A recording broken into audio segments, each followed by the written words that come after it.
one way of responding to the fact that our people don't engage in biblical stories quite as excitedly as we do is to touch lightly on the story and then just skip straight to application, kind of a springboard sermon, if you will. We have moved from doing the traditional lesson to doing special studies. Someone once asked me, does our church, St. Stephen Baptist Church, do we shut down during the summertime?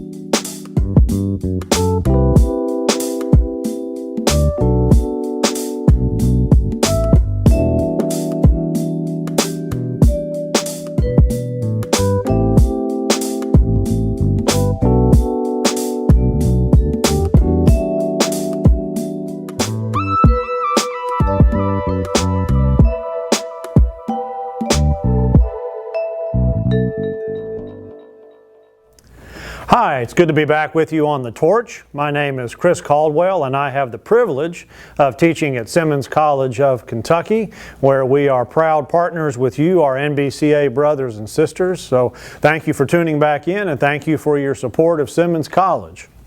Today I want to talk with you about bringing Bible stories to life when we preach. Now for us, Bible stories are vivid events as preachers. When we think of Zacchaeus, we get excited. A man so eager to see Jesus, he climbs a tree, a man for whom salvation comes to his house. But let's be honest. For many people in our churches sitting in a chair or a pew in worship, here's more of what they hear. Zacchaeus, short, blah, blah, blah, tree, blah, blah, blah. And for them, it's just another Bible story in a long line of Bible stories they hear at church. And they're just wondering, what does this story have to do with me? Now, one way of responding to the fact that our people don't engage in biblical stories quite as excitedly as we do is to touch lightly on the story and then just skip straight to application, kind of a springboard sermon, if you will. But if we want to preach biblical sermons, if we want our sermons to have the power of the Word and not just the power of our words, then we've got to get our folks to connect somehow with that biblical story. Now, at the end of the podcast, I'm going to give you a few books you might want to consider adding to your collection so some scholars can assist you in doing this. But first, let's consider some strategies that don't require any books or scholarships to help your people connect with the biblical story when you are preaching.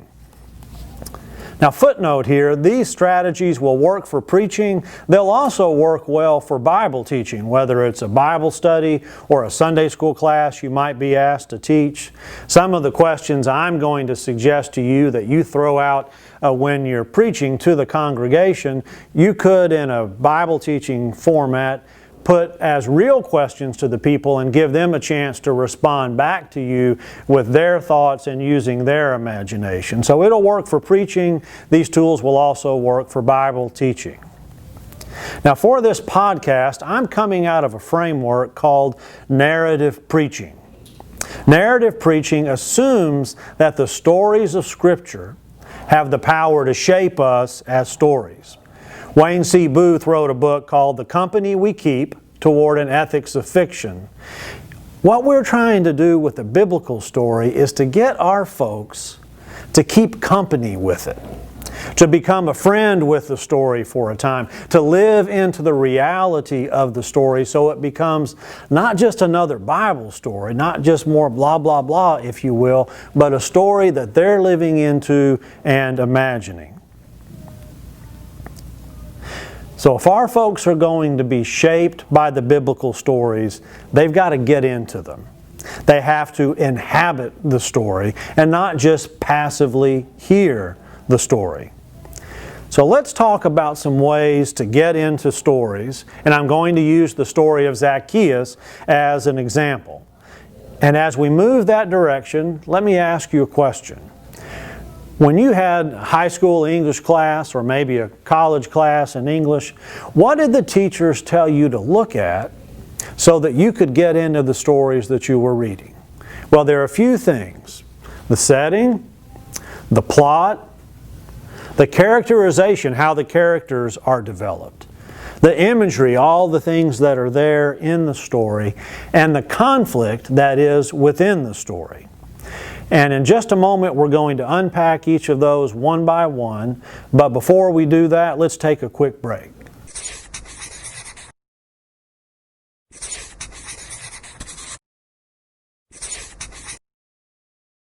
We will continue our discussion about having a Sunday school campaign. Last time we talked about setting your goals.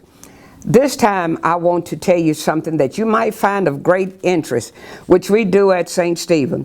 We have moved from doing the traditional lesson to doing special studies. We have talked about such things as making it right when you have felt wronged. We have discussed the 7 deadly sins. Jesus loves Obamacare. We did respectable sins. Also there we have Jesus, is he a Republican or a Democrat? Those type of things really catch person's interest. What we want people to see is that for any problem that you have, there is a biblical solution. And so we have special studies. And I encourage you to give that some thought about special studies. People are not interested in knowing, or let me put it this way, they already know about crossing the Red Sea, but they want to know, will Jesus part the sea for them? They already know about feeding the 5,000. They want to know, will he feed my 5? And what we want to do is show that the Bible is relevant for today as much as it was yesterday. So consider, as you're planning some special studies that you can kick off in September, the new Sunday school year. Set the goal, but look at the new studies, especially going in to election time, to the fall time. And as I told you last time, we even going to have ours built around, we're going to do a session about not a fan. In other words, we want you to be a follower of Jesus and not a fan. Give that some thought. We'll continue talking about campaigning the next time.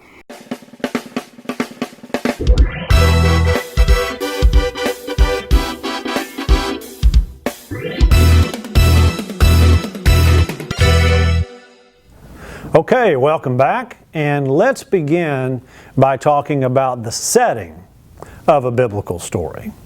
There's always a setting to a story. Something's going on.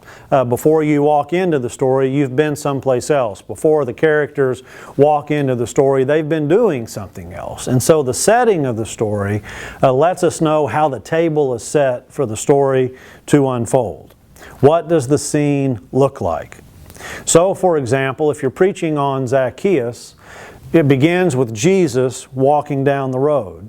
And if we do more than just say that, if we try to live into it and live into it with our people, they can begin to see the setting of the story and to imagine the story. So, for example, you might say, what do you think Jesus looked like when he was walking down the road?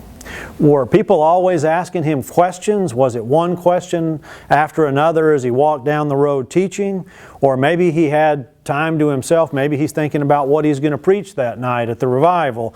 Or maybe they're just looking around for a good place to eat as they walk down the road. But try to get your folks to imagine, what does the scene look like when Jesus is walking down the road? Now, I get that none of this is in the Bible, but there's no reason you still can't draw a picture for them. Create some imagery for them. Establish a setting for the story by engaging your imagination and their imagination and hooking them into the story. Now, you could do the same thing with Zacchaeus in this story. Imagine describing Zacchaeus and the setting this way. So Zacchaeus is sitting in his fancy house, checking his stock portfolio on QuickBooks. His yard man is outside cutting the grass. His Audi is parked in the garage. but he's lonely. And he hates himself. So he gets behind the wheel of his Audi and he heads to the center of town, where he hears there's a preacher coming through who is known for giving people second chances. As he drives, he wonders, is there a second chance for me? Now, none of that's in the story. Obviously, the Audi's not in the story, but that detail is consistent with his social status, because we know he was a wealthy man, and we know as the story unfolds that he doesn't much care for himself. But you can set that stage for your folks. Set the scene by helping them to imagine who Zacchaeus is before he ever walks onto the set for this story. Okay, a second element is plot and conflict. You see, stories don't happen in a vacuum. There's some kind of conflict going on, and definitely there is conflict in this story because Jesus and Zacchaeus don't meet in a vacuum. There's a conflict that forms the backdrop to this scene, and it's the conflict between the Jewish people and the occupying Roman forces. The Romans are an occupying force. They brutalize the people, they push people around, they overtax them, and Zacchaeus, a Jew, helps them. He is a traitor to his people. And so in this conflict between the Jews and the Romans, he's playing on the other team and assisting the occupying forces. Now, sometimes when you're trying to get folks to imagine a biblical story, if you can bring in another story or scene they might be familiar with, or at least most of your people might be familiar with, it can help them to live into this story. And so I've got one for you when it comes to Zacchaeus. If you know the movie, I guess it's an old movie now, Do the Right Thing. There's a super slow-mo shot in that movie. I believe it's Mookie who looks at a police car as it's coming by. And the police car is coming by with two white police officers in it. And as it's coming by, Spike Lee slows everything down to super slow-mo, and you see the cops staring at Mookie and Mookie staring at the cops, eyeballing one another, and you can feel the tension in that scene.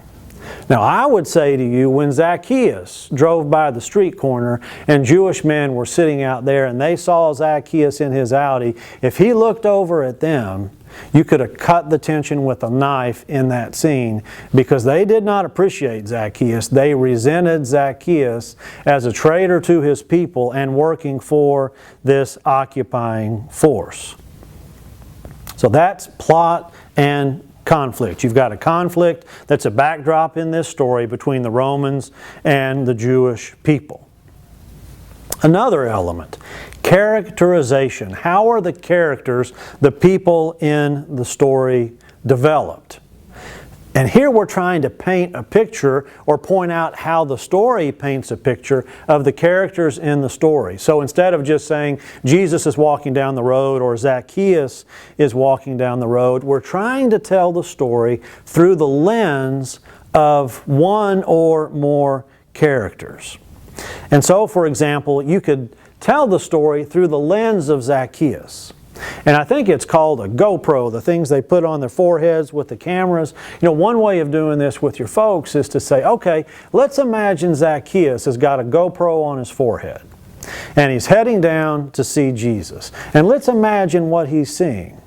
You know, he walks up and he's a short guy. He can't see over the crowd, so he's seeing the backs of heads. And he looks around and he sees a sycamore tree. And so he goes over to the sycamore tree, and then try to get your people to imagine him climbing the tree. Remember, he's got the GoPro on his head, so he's looking up at the tree. He's trying to find a branch low enough he can grab hold of. Now he's trying to find another branch, and he's heading up, and now he's looking for a branch where he can find a good seat. So how does Zacchaeus move through this scene? What is it that he is seeing? You could do this very well in a Bible teaching environment. You could ask people to talk back to you and say, okay, as Zacchaeus is walking up, what does he see? And let them figure out, well, he's going to see the backs of people's heads, and at a certain point he sees a tree. Let them give you some feedback in terms of what they think Zacchaeus would see. Now you could do the same thing with Jesus. You know, what does Jesus see as He's walking down the road? How many people are around Him? What's the weather like? And I know at a certain level it doesn't matter what the weather's like. But the weather tells us what's going on in a scene and helps us to imagine it. So just get your folks to imagine. Was it a warm day, cold day? What was it like when Jesus was walking down the road? You can also imagine the scene through one of the disciples. And in preaching or in Bible teaching, say to your folks, imagine you're one of the disciples and you're walking down the road with Jesus. What do you see around you? How big is the crowd? What's this town like as you're walking in? Are there lots of people rushing out to see Jesus, or just a few? There seems to have been a pretty big crowd because Zacchaeus couldn't see over it. But try to get them to imagine what it would be like to be there in that place, living in that scene. Because where you're trying to get with this is, if you can get them living into the scene, then you can get them to the moment that Zacchaeus connects with Jesus. And then it's not just Zacchaeus connecting with Jesus in that story, because they're there. And when Zacchaeus looks down and sees Jesus looking back at him, and his hands start sweating, and his forehead starts sweating because all of a sudden he's getting nervous. If you've got them in the story, then they're looking up and seeing themselves in Zacchaeus. And that may not be all that important, but it is when we get to the end, because salvation comes to his house. And if you've got your issues like Zacchaeus has his issues, when salvation comes to Zacchaeus' house, if you're sitting beside him on that branch, then salvation is coming to you. Salvation is coming to your house as well. Okay, one other element, and that is imagery. What are all the details in the story? And I've been referring to this as I go along, but it's an important element in any story, imagining the images that are there. Again, imagining Zacchaeus' face up in that tree. Is he looking expectantly? Is he just kind of disinterestedly watching? Or is he nervous? Is he sweating? Is he respiring? What's going on with Zacchaeus? What does his face look like? What's the expression on Jesus' face? When he looks up at Zacchaeus, is he looking up like he's known him his whole life? Or is he just kind of looking around and happens to see a guy up in a tree, and what's going on with that? Well, again, not directly theologically relevant, but if you're going to get into the details, get into the feeling of the story, details like this make it real and make it come to life. Here's another trick you can do, and this is great in Bible studies. Ask someone, who would you cast if you were the casting director of this scene in the role of Zacchaeus? I've often done this in Bible study. If I'm teaching a Bible story, I would say to the folks, pick a couple of main characters and say, if you were picking an actor to play this person, who would you pick? So think about that for a minute. As you're sitting watching the podcast, if you're central casting and you're trying to find somebody to play Zacchaeus, who's it going to be? Doing that in a sermon forces people to think. Because now, if you're casting an actor, you're thinking about what Zacchaeus looks like, but you're also thinking about personality and traits and that kind of thing. And you can do the same thing with Jesus. We've got our stereotypical pictures of Jesus in our heads, and by forcing someone to cast an actor in the role of Jesus, it moves you past the picture that's on the baptistry wall. It forces you to think of him as a real man who had real traits, and imagine a real person portraying him.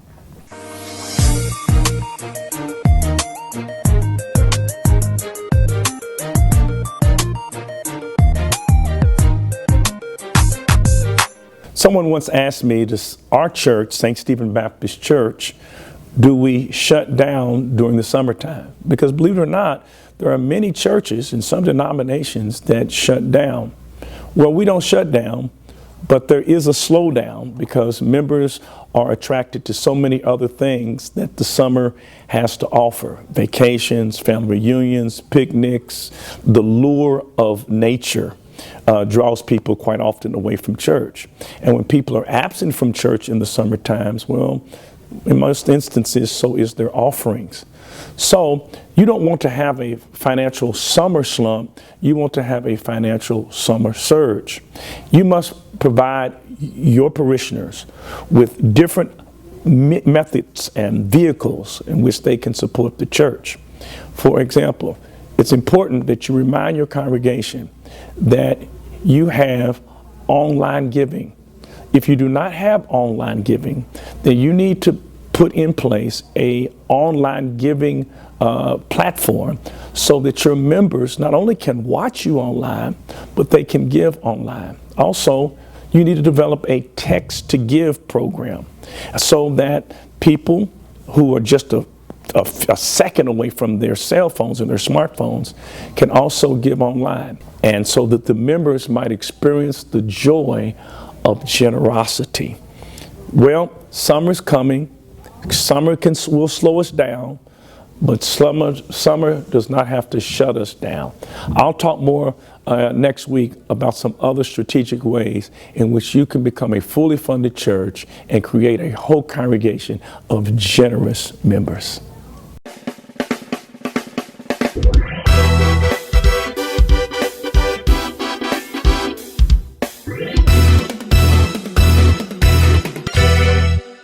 So here are the resources that I have in mind for you. One is called the Literary Guide to the Bible, and this takes a look at the Bible as literature, and the nice thing about this is it takes each one of the books of Scripture and talks about how that book functions as a work of literature. So it's a good background on any book in the Bible and some of the literary traits that it might have. Another good one is called Mark as Story. One of the things I love about this book is it opens up with the whole text of Mark with all the verses taken out. And it's worth it just for that, because you get to read all the way through Mark without the verses, without the chapters, and you get a real feel for how it moves as a story. But it's going to look at the Gospel of Mark and things like plot and character and setting and some of the same things we talked about. Now, one other thing I'll mention to you, and we might come back to this in a future podcast, is unrelated to literature, setting, scene, all that kind of thing. This is another way of getting your folks into the biblical story that's not just history, it's using social science or sociology. This is called a social science commentary on the Synoptic Gospels, on Matthew, Mark, and Luke. And what this does is it looks at the sociology of the story. History talks about the big powerful people, the kings, the generals, all that. Sociology talks about the lives and the traditions and the culture of ordinary people and helps us to understand what the biblical era was like for an ordinary person and what their culture was like and what their traditions and taboos and all those kinds of things were. And this is a great resource as well. There are also commentaries on John and on Acts and on Paul. It's a whole series of commentaries on the social scientific method and the Gospels. Well, I hope and trust and pray that all this has been helpful and that all of this is good information that you can take to the hoop. Take care and have a blessed day.